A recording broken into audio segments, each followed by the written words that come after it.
കായിക വകുപ്പിൻ്റെ ഒരു റിപ്പോർട്ട് എൻ്റെ കയ്യിൽ കിട്ടിയിട്ടുണ്ട്.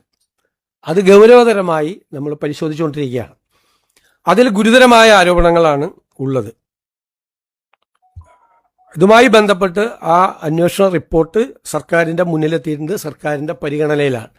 അത് പരിശോധിച്ച് വേണ്ട നടപടികൾ അക്കാര്യത്തിൽ സ്വീകരിക്കും.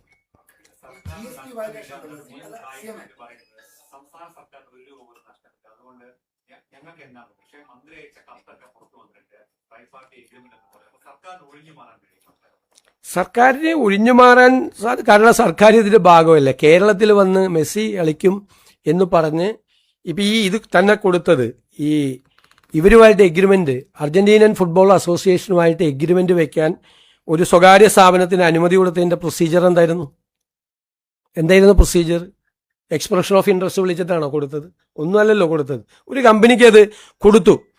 വിപണി മൂല്യനിർണ്ണയമോ സാമ്പത്തിക ശേഷിയോ ഫണ്ടിന്റെ സ്രോതസ്സോ ഒന്നും പരിഗണിച്ചിട്ടില്ല. ഒരു കാര്യവും പരിഗണിച്ചിട്ടില്ല. പിന്നെ ഇത് സംസ്ഥാന ഗവൺമെന്റും യഥാർത്ഥത്തിൽ ഇതിന്റെ പല കാര്യങ്ങളും അറിഞ്ഞിട്ടുണ്ടോ? പരസ്പര വിരുദ്ധമായ പ്രസ്താവനകളെല്ലാം ധാരാളം വരുന്നുണ്ട്. അപ്പം ഞങ്ങളത് പരിശോധിച്ചുകൊണ്ടിരിക്കുന്നേ ഉള്ളു. പരിശോധിക്കുന്നതിന് മുമ്പ് തന്നെ എൻ്റെ മുമ്പിൽ ഒരു പരാതി കിട്ടിയപ്പോൾ തന്നെ ഞാൻ ഏതോ സ്ഥാപനത്തെ പൂട്ടിക്കാൻ വേണ്ടി ഇറങ്ങുകയാണെന്ന് പറയും. എൻ്റെ കയ്യിൽ കിട്ടിയിട്ടേ ഉള്ളൂ, ഞാൻ ഒന്നും ചെയ്തിട്ടില്ല അതിന് മീത്. അത് പഠിച്ചുകൊണ്ടിരിക്കുന്നേ ഉള്ളു. ഞങ്ങൾ പരിശോധിച്ചുകൊണ്ടിരിക്കുന്നതിൽ എല്ലാ മാർഗത്തും.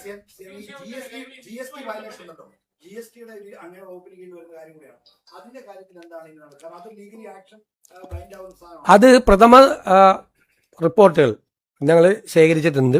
അതനുസരിച്ച് ഗുരുതരമായ ക്രമക്കേട് ആ കാര്യത്തിലുണ്ട്. ഒന്നൊരു GST വെട്ടിപ്പ് നടന്നിട്ടുണ്ട്. 2, ആ വെട്ടിപ്പ് നടത്തിയത് കഴിഞ്ഞ ഗവൺമെന്റിന്റെ കാലത്ത് തന്നെ കണ്ടുപിടിച്ച് നോട്ടീസ് കൊടുത്തിട്ടുണ്ട്.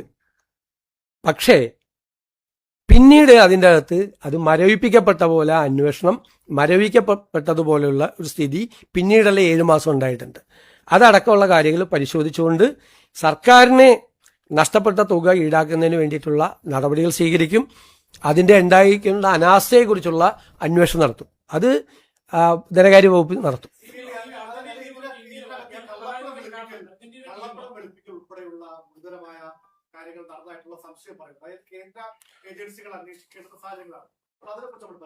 അത് നമ്മൾ എല്ലാ കാര്യങ്ങളും പരിശോധിച്ചിട്ടുള്ള ഉചിതമായ നടപടി സ്വീകരിക്കുക. കാര്യത്തിൽ ഗുരുതരമായ ആരോപണങ്ങളാണ് അതുമായി ബന്ധപ്പെട്ട് വന്നിട്ടുള്ളത്, ശ്രദ്ധയിൽപ്പെട്ടിട്ടുള്ളത്. പരിശോധിച്ച് ഉചിതമായ നടപടികൾ സ്വീകരിക്കും.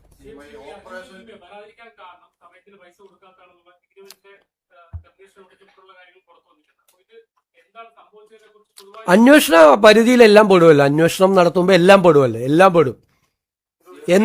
എത്ര രൂപ അവിടെ കൊടുത്തിട്ടുണ്ട്, അതിന്റെ ഫണ്ടിന്റെ സോഴ്സസ് എന്താണ് എന്നൊക്കെ അറിയണമല്ലോ. ഒരുപാട് കാര്യങ്ങൾ അറിയാനുണ്ട്.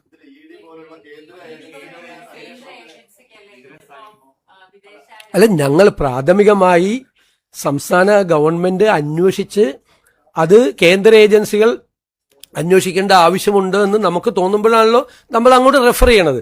പ്രാഥമികമായ പരിശോധനകൾ പൂർത്തിയാക്കിയിട്ടാണ് ഏത് തരത്തിലുള്ള അന്വേഷണം വേണമെന്ന് തീരുമാനിക്കുന്നത്. അത് ഈ പറയുന്നത് പോലെ FCRA ആക്ടിന്റെ വയലേഷനോ അങ്ങനെ എന്തെങ്കിലും സംഭവങ്ങൾ ഉണ്ടെങ്കിൽ അപ്പോൾ ആലോചിക്കും. ഇപ്പോൾ നമ്മൾ ഇത് പരിശോധിച്ചുകൊണ്ടാണ്. അപ്പോൾ ഉചിതമായ ഒരു അന്വേഷണം വേണം എന്നുള്ളൊരു അഭിപ്രായത്തിലേക്കാണ് എത്തുന്നത്. അത് ഏത് തരത്തിലുള്ള അന്വേഷണം വേണമെന്ന് അടുത്ത ദിവസങ്ങൾ പ്രഖ്യാപിക്കും.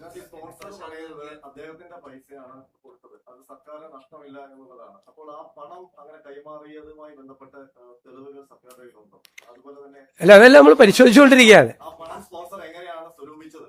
അല്ല, താങ്കൾ ഈ പറയുന്ന കാര്യങ്ങളെല്ലാം സർക്കാരിന്റെ അന്വേഷണ പരിധിയിലാണ്.